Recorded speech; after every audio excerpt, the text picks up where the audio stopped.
Focus. Level of management में जो कितने लेवल होते हैं वो बताए गए थे। कितने लेवल होते हैं? Top level, middle level and lower level. यहां सबसे पहले एक फ्लो चार्ट देखो।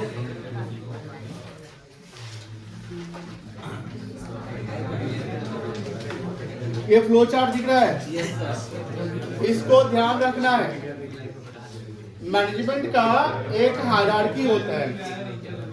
मैनेजमेंट का क्या होता है? एक हायरार्की।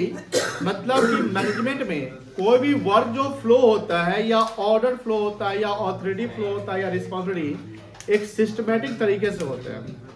मतलब कहने कि ऑर्गेनाइज्ड वे में, फॉर्मल वे में होता है, जिसको एक principle of management scalar chain कहा गया है। स्केलर चेन का मतलब एक सिस्टम को हम फॉलो करते हैं। अगर हम सिस्टम फॉलो नहीं करेंगे तो कहीं ना कहीं काम में एक जिग-जैग होगा और कहीं ना कहीं कोऑर्डिनेशन की कमी आएगी।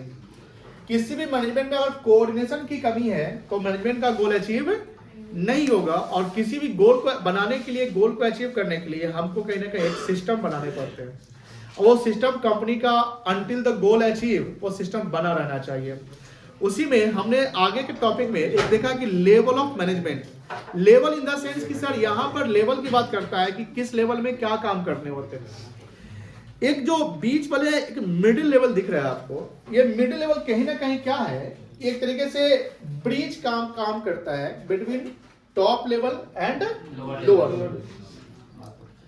टॉप लेवल कहीं ना कहीं पॉलिसी फॉर्मुलेट करता है। क्या करता है?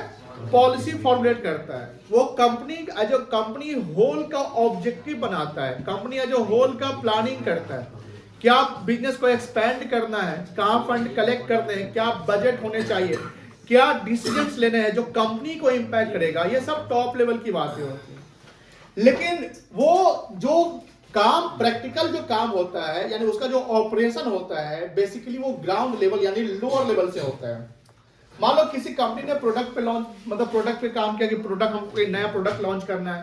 प्रोडक्ट के डिजाइनिंग पे, प्रोडक्ट के कलर पे, कोई भी चीज पे वो बनेगा तो फैक्ट्री में ही ना, यानी उसके ऑपरेशन तो नीचे लोअर वाले ही करेंगे। लेकिन जो टॉप लेवल में बैठा हुआ इंसान है, वो अपना जो इंफॉर्मेशन है अगर लोअर को डायरेक्टली दे तो लोअर वाला कंफ्यूज हो जाएगा, समझ नहीं पाएगा, क्योंकि उसके क्वालिफिकेशन, स्किल, एक्सपीरियंस सब में क्या ना कहीं बहुत ज्यादा गैप होगा। टॉप वाले की सैलरी बहुत ज्यादा होगी, लोअर वाले की सैलरी बहुत कम होगी। यहाँ पर experience, inexperience, skilled, unskilled worker सब टाइप के होंगे। तो अनस्किल्ड वर्कर को अगर टॉप लेवल समझाएगा तो नहीं समझ पाएगा, मतलब लैंग्वेज का प्रॉब्लम हो सकता है। तो बीच में आता है मिडिल लेवल।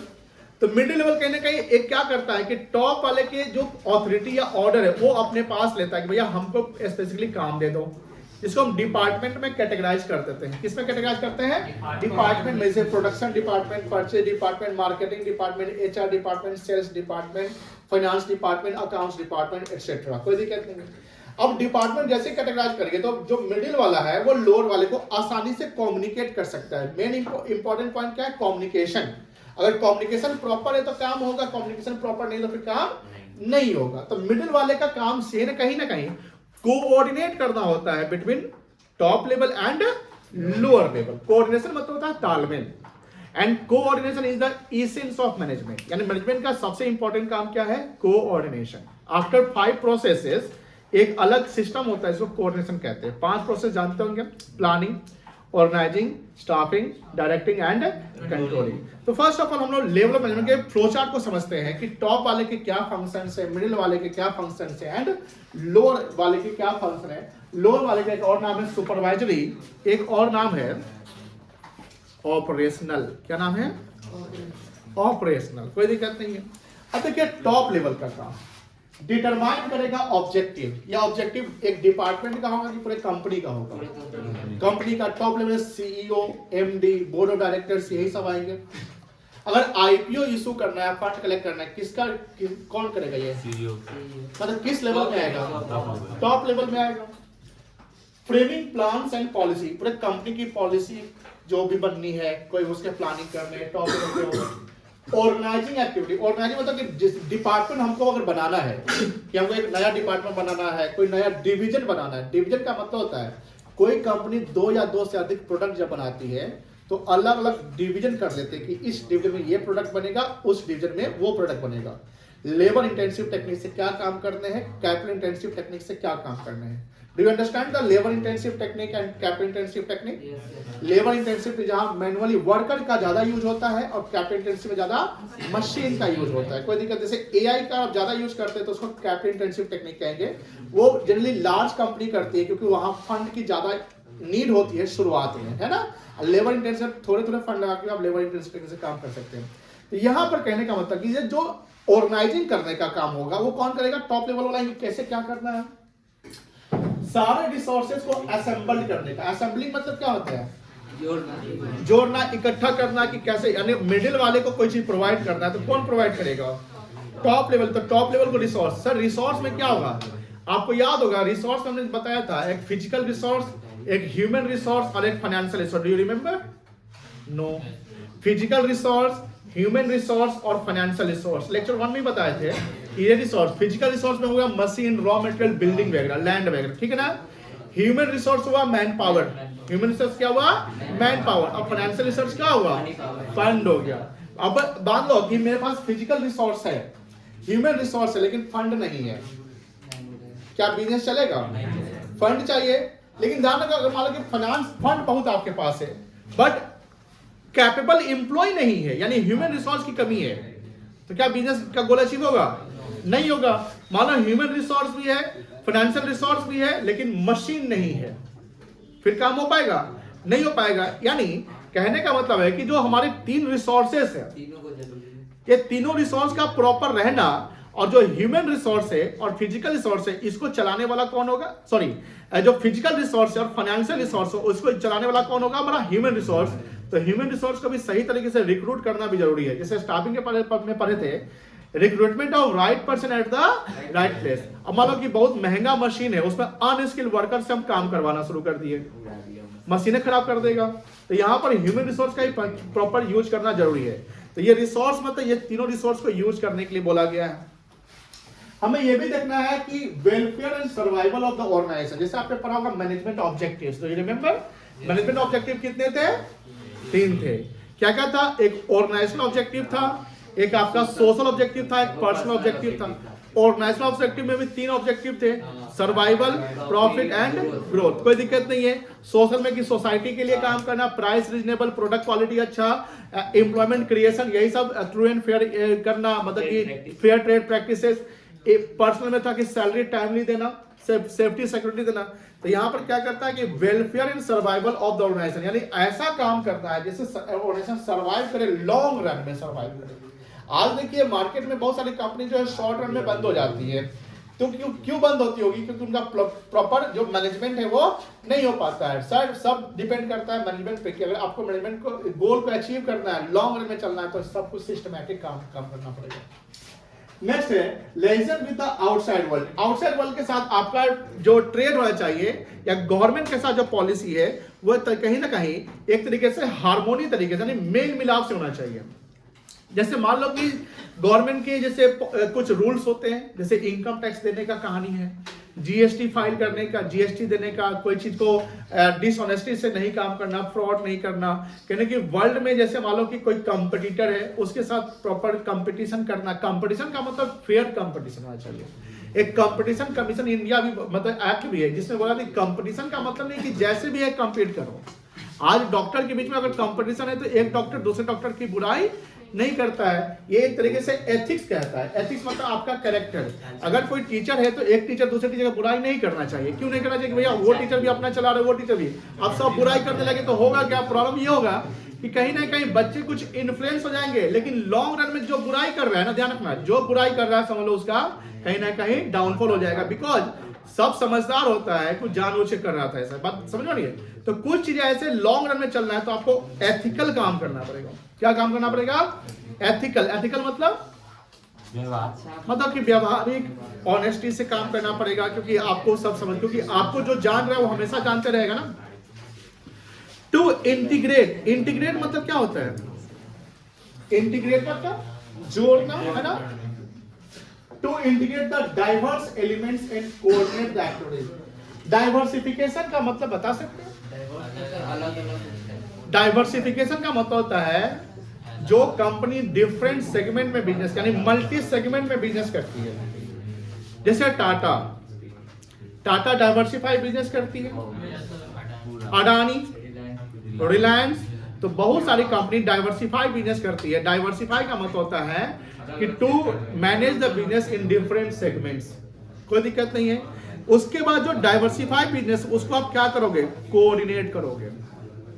कोऑर्डिनेट मतलब तालमेल। आज देखो ओटीटी का जमाना है। ओटीटी का full form one time password.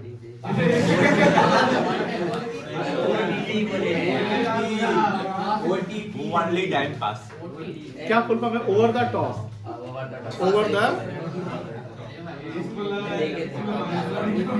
आज कोई मूवी रिलीज होता है तो कुछ समय, कुछ जल्दी ही उसके बाद ओटीटी प्लेटफॉर्म पे आ जाता है। अभी ओटीटी में सबसे नंबर 1 पे नेटफ्लिक्स है ना। रिलायंस को देखो, रिलायंस क्या ना फ्यूचरिस्टिक काम करता है। आप देखेंगे जैसे जियो लाया, फ्यूचरिस्टिक 2016 में ले आया, उसका अब उसका रिजल्ट आ रहा है, उसको प्रॉफिट हो रहा है। तो रिलायंस होता कि रिलायंस पहले जियो सिनेमा लाया, तो जियो सिनेमा लाया तो उतना ज्यादा सक्सेस रेशियो उसका नहीं था, क्योंकि सबसे बड़ा नेटफ्लिक्स है। नेटफ्लिक्स को बाय करने के लिए रिलायंस को सोचना पड़ जाएगा। तो रिलायंस सोचा कि भाई यार डिज्नी हॉटस्टार को हम बाय करते हैं, मर्ज करते हैं, कोलैबोरेट करते हैं। अब यहाँ पर ध्यान है, बहुत सुनो ध्यान से। रिलायंस ये सोच रहा है कि अभी का समय ओटीटी का, यंगस्टर इसी पे फोकस करते हैं।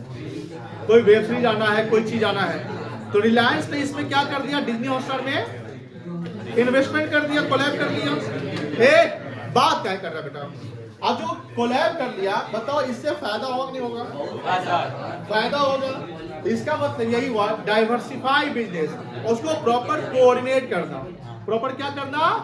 कोऑर्डिनेट करना। तो डाइवर्सिफाई बिजनेस को प्रॉपर मैनेज करना और मैनेज के साथ उसके साथ तालमेल रखना। नेक्स्ट है analyse the business environment. Business environment में आपने पढ़ा होगा कि कुछ एलिमेंट्स होते हैं बिजनेस। अगला चैप्टर आपका यही मिलेगा, सॉरी थर्ड चैप्टर आपको यही मिलेगा, business environment. PESTLE, pastel. Kaushik,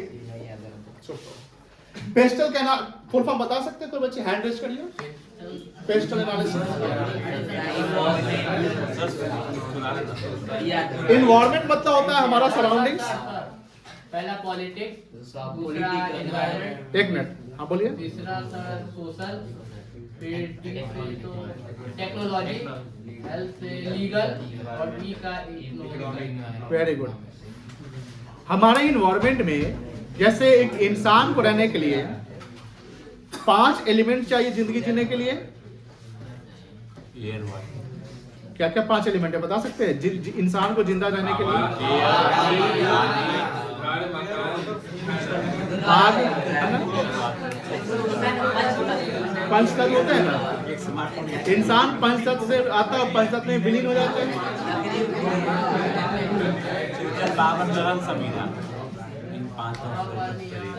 अरे भाई सुनो, उसी प्रकार किसी भी कंपनी या किसी भी ऑर्गेनाइजेशन को अगर सरवाइव करना है तो सरवाइव करना है तो उस सरवाइव के लिए उसका बिजनेस इन्वायरमेंट प्रॉपर फेवरेबल होना चाहिए। फेवरेबल के लिए आपको एक एनालिसिस करना पड़ेगा जिसका नाम है pastel analysis. P for political. क्या पॉलिटिकल इंपैक्ट पड़ता है कि पड़ता है? पड़ता है। सरकार चेंज होने से क्या कंपनी पे डायरेक्टली और इनडायरेक्टली इंपैक्ट पड़ता है? एकदम पड़ता है। E फॉर इन्वायरमेंटल जो जैसे वेदर का सिचुएशन, क्लाइमेट है, ग्लोबल वार्मिंग होगा, ये सब इंपॉर्टेंट हो गया। S for social and religious. आज देखो बहुत सारी चीजें सोसाइटी के अकॉर्डिंग चलता है, रिलीजन के अकॉर्डिंग चलता है। कंपनी को ये सब ध्यान में रखना पड़ता है कि सोसाइटी में अगर बिजनेस है तो कहीं ना कहीं हमको एम्प्लॉयमेंट क्रिएट करना पड़ेगा। अगर कोई बिजनेस कर रहे हैं तो कोई रिलीजन के अगेंस्ट में हमको वो एडवर्टाइज नहीं करना है। सबको कहीं ना कहीं हमको साथ में लेकर चलना पड़ेगा। T for technological. आज एआई का जमाना है। इससे पहले देखे होंगे कि मान लो कि विंडोज आया, विंडोज के बाद विंडोज में भी जो माइक्रोसॉफ्ट है उसने भी कितना सारे आपके टेक्नोलॉजी अप टू डेट किए। आज गूगल का देखिए तो कहीं ना कहीं टेक्नोलॉजिकल फैक्टर काफी इंपॉर्टेंट होता है। टेस्ला देखो, स्पेस एक्स जो एलन मस्क की कंपनी है। L for legal. L for क्या हुआ? लीगल, यानी बिजनेस जब करना है तो जो जिस जगह पे आप बिजनेस कर रहे हैं उस जगह का आपको लॉ जानना जरूरी है। अगर आप लॉ नहीं जानते तो फिर बिजनेस आपका नहीं चलेगा। And E for economical. E for क्या हुआ आपका? इकोनॉमिकल। इकोनॉमिकल का मतलब होता है purchasing power, GDP of a country.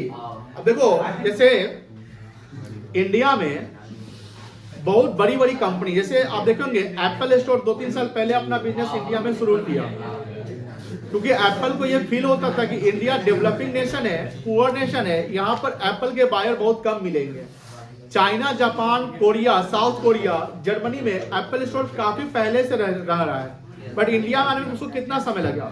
तो इकोनॉमिक कंडीशन ये बताता है कि हमारा बिजनेस उस जगह पे चलेगा कि नहीं चलेगा, उसका सिचुएशन क्या है, लोगों के पास परचेजिंग पावर है कि नहीं है, वहां का फैशन क्या है, डिमांड क्या है, सप्लाई क्या होगी। इकोनॉमिक्स में आपने यही पढ़ा है। तो बिजनेस इन्वायरमेंट में यही 5 एनालिसिस किए जाते हैं। ये किसका बात हो गया? आपका टॉप लेवल का। मिडिल का पढ़िए।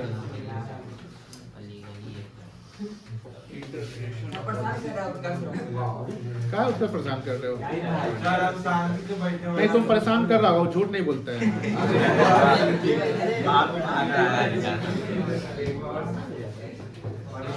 तुम कर ही रहा होगा, तुम आराम से।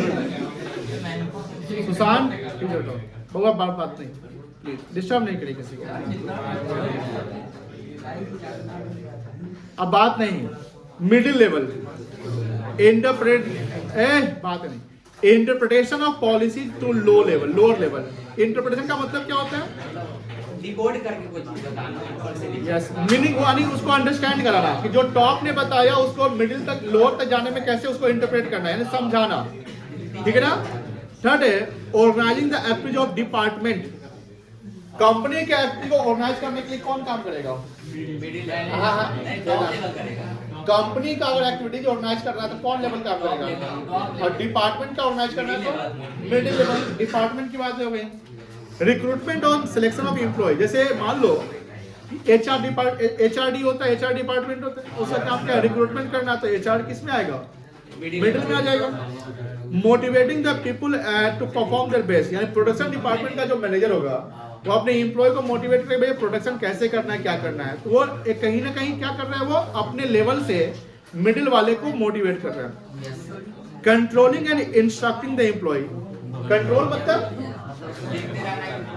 अगर आपने जो प्लान किया और जो एक्चुअल रिजल्ट आ रहा है उसके बीच में अगर डाइवर्सिफिकेशन या डेविएशन आ रहा है, डेविएशन मतलब कि अगर गैप आ रहा है तो उस गैप को क्या करना पड़ेगा? कंट्रोल करना पड़ेगा। कोऑपरेट मतलब सहयोग, cooperate with the other departments. देखो ध्यान से, परचेज डिपार्टमेंट का जनरली क्या काम होता होगा? रॉ मटेरियल्स बाय करना। परचेज डिपार्टमेंट को अगर रॉ मटेरियल्स बाय करना है तो रॉ मटेरियल्स को बाय करने के लिए वो पैसा उसको चाहिए, तो परचेज डिपार्टमेंट किसके पास जाएगा? फाइनेंस के पास। फाइनेंस वाले क्या बोलेगा, भैया इतना पैसा चाहिए हमको सामान खरीदने के लिए, एक बजट बताएगा, परचेज का बजट बताएगा, इतना रॉ मटेरियल चाहिए। फाइनेंस वाला क्या करेगा? पैसा उसको टाइमली प्रोवाइड करेगा। बोलो हाँ ना? जब फाइनेंस वाला टाइमली प्रोवाइड किया पैसा परचेज वाले को, परचेज ने टाइमली प्रोडक्ट रॉ मटेरियल्स खरीद लिया, रॉ मटेरियल जो खरीद कर वो किसको देगा? परचेज वाला रॉ मटेरियल खरीद कर किस डिपार्टमेंट को देगा? नहीं समझ रहे हो? किसको देगा बताइए? प्रोडक्शन डिपार्टमेंट को देगा। प्रोडक्शन डिपार्टमेंट को अगर टाइमली रॉ मटेरियल्स मिल जाएगा तो वो प्रोडक्शन करेगा ना। जब प्रोडक्शन डिपार्टमेंट टाइमली प्रोड्यूस कर लिया तो वो किस डिपार्टमेंट को ट्रांसफर करेगा? सेल्स वाले को, मार्केटिंग वाले को। तो कहीं ना कहीं ये जो डिपार्टमेंट है ये मिडिल में आ गए। ये डिपार्टमेंट क्या है? ये हर डिपार्टमेंट का डिसीजन कौन ले रहा होगा? उसका मैनेजर।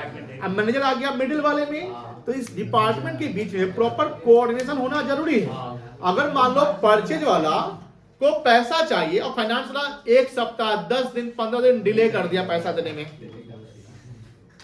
तो अगर 10-15 दिन डिले कर दिया पैसा देने में तो परचेज वाले को सामान 10-15 दिन लेट मिलेगा।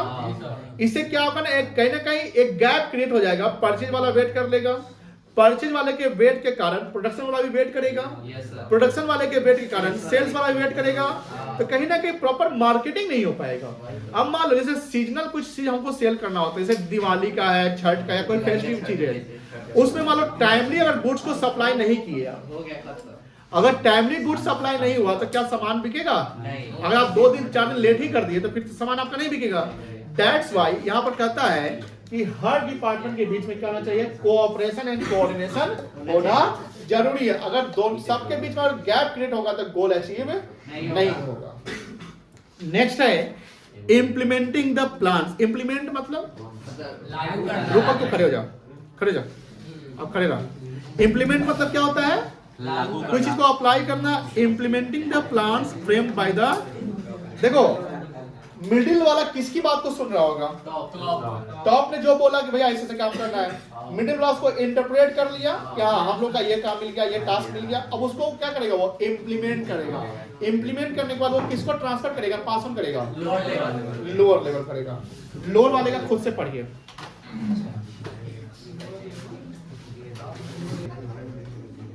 लोअर लेवल पढ़कर समझ में आया? ये क्या है? यार रूपक समझाओ ये। Boosting the morale of employee workers. एक मिनट रूपक। मोटिवेट करना वर्कर को।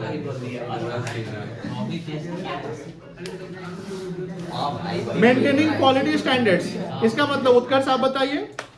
जो प्रोडक्ट जो प्रोड्यूस करेंगे उसका क्वालिटी स्टैंडर्ड।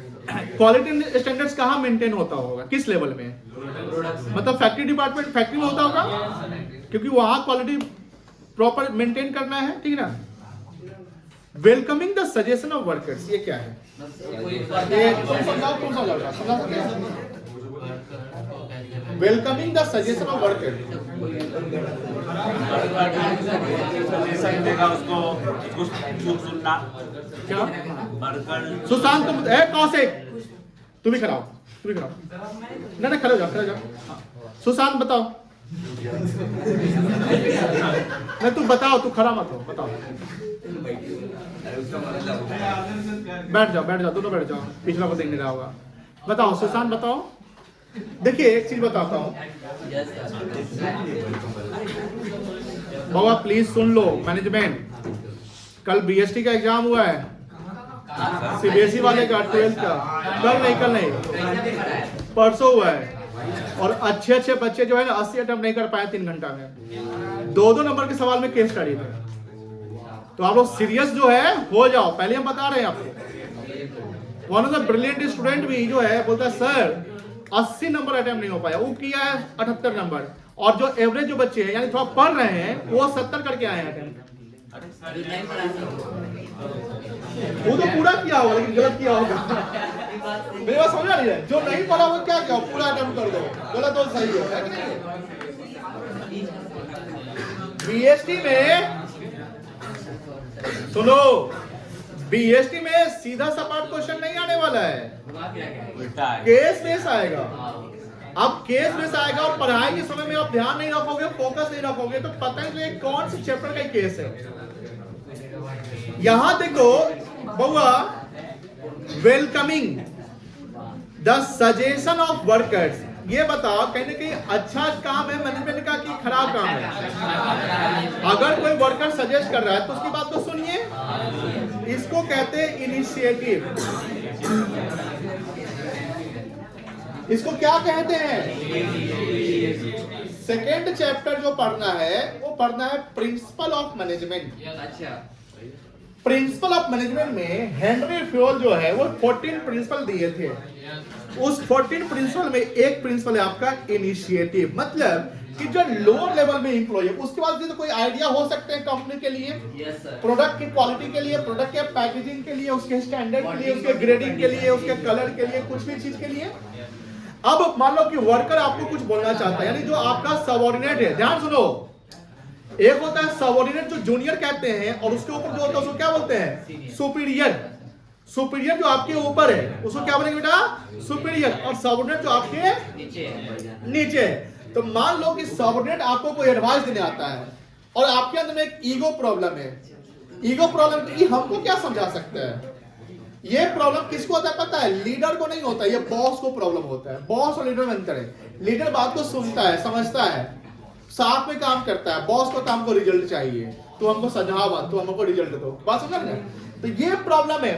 तो इनिशिएटिव क्या कहता है कि जो लोअर लेवल यानी जो हमारे सबऑर्डिनेट्स, अगर उनको कोई आइडिया है वो आइडिया को वो बता सकते हैं, उसके बाद उस पे वो क्या करना, काम किया जाएगा। काम करने के बाद उसको बताया कि हाँ इसका रिजल्ट आ सकता है, प्रॉफिट हो सकता है, गोल अचीव हो सकता है, तो उस इनिशिएटिव को अप्लाई कर दीजिए। आपको लगता है कि नहीं जो आप सजेशन दे रहे हैं वो प्रॉपर सही नहीं है, जस्टिफिएबल नहीं, हम एक्सेप्ट नहीं करते, लेकिन सुनना तो आपका काम है ना।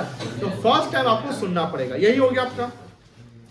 उसके बाद है helping the middle level in recruitment and selection. मान लो कि फैक्ट्री डिपार्टमेंट में जो वर्कर चाहिए, स्किल्ड कितना चाहिए, अनस्किल्ड कितना चाहिए, रिक्रूटमेंट करने का काम मिडिल वाले का है। रिक्रूटमेंट करने का काम किसका है, मिडिल। लेकिन क्या मिडिल वाला लोअर वाले से सजेशन, एडवाइस या हेल्प ले सकता है, मिल सकता है कि भैया रिक्रूटमेंट के लिए क्या करना है। मान लो कि फैक्ट्री में स्किल्ड कितना चाहिए, अनस्किल्ड कितना चाहिए, उस मशीन को चलाने कितना चाहिए, तो ये सब हम जब तक मिडिल वाला पूछेगा नहीं, मिडिल वाला को पता चलेगा नहीं चलेगा। इसलिए क्या लिखता है कि लोअर वाले का ये काम ये है कि मिडिल वाले को रिक्रूटमेंट समय में हेल्प करो कि भैया हमको मतलब इस डिपार्टमेंट के लिए इतना वर्कर चाहिए। सेफ्टी ये जरूरी है बेटा, सेफ्टी ऑफ वर्कर जानते होंगे आप लोग। तो गुड वर्किंग कंडीशन क्या होना चाहिए आपका, अच्छा चाहिए। रिप्रेजेंटिंग द ग्रीवियंस और कंप्लेंट्स, अगर कोई प्रॉब्लम होता है तो आप कहीं ना कहीं मिडिल वाले को बताइए। मिडिल वाला नहीं सुन रहा है तो आप सीधे टॉप वाले के पास जाइए, इसको बोलते हैं गैंग प्लांक। क्या बोलते हैं, गैंग प्लांक क्या होता है ये भी पढ़ना है कि अगर मिडिल वाला आपका बात नहीं सुन रहा है, अगर आप सिस्टमैटिक चल रहे हो लेकिन सिस्टमैटिक में आपका काम नहीं हो रहा है, तो सीधे आप टॉप के पास जाओ, ठीक है। चल ये समझ गए, कोई दिक्कत नहीं है। ये सारा काम यहाँ पर लिखा हुआ है। Function of top level 10 point है, आराम से साइलेंट मोड में इसको रीड कर लो, अभी कर लो। डिपार्टमेंट के बीच में मेन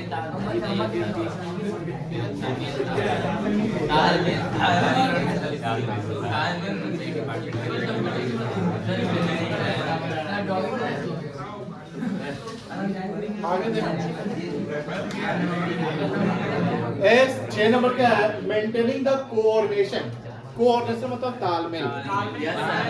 कल पाकिस्तान क्रिकेट प्लेयर के बीच में तालमेल नहीं था, इसलिए 2 रन आउट हो गया। तो तालमेल का मतलब होता है जब जो भी हमारे ग्रुप में है उनके पीछे मतलब उनके बीच में क्या होना चाहिए, प्रॉपर कोऑर्डिनेशन।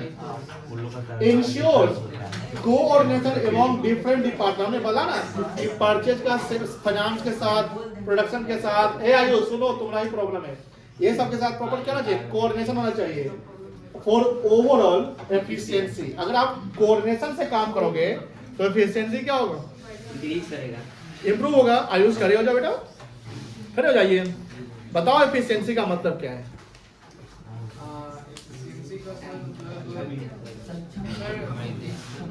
मतलब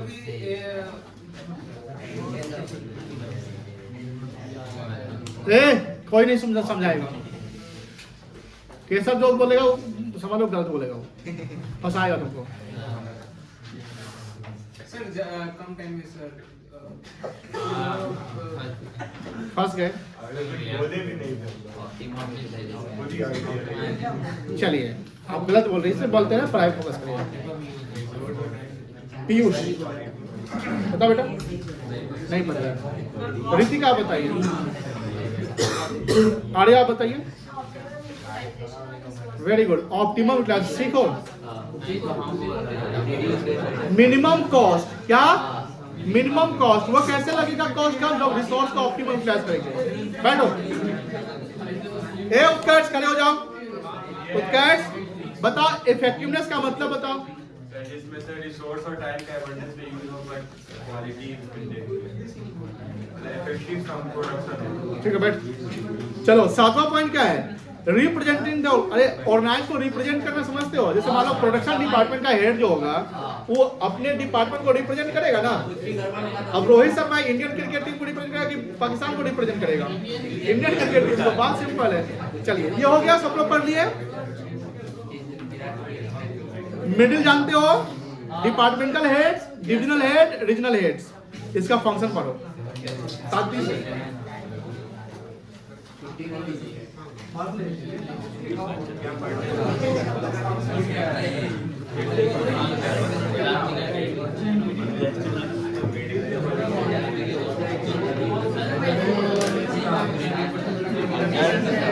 अगर आगे जो लेक्चर है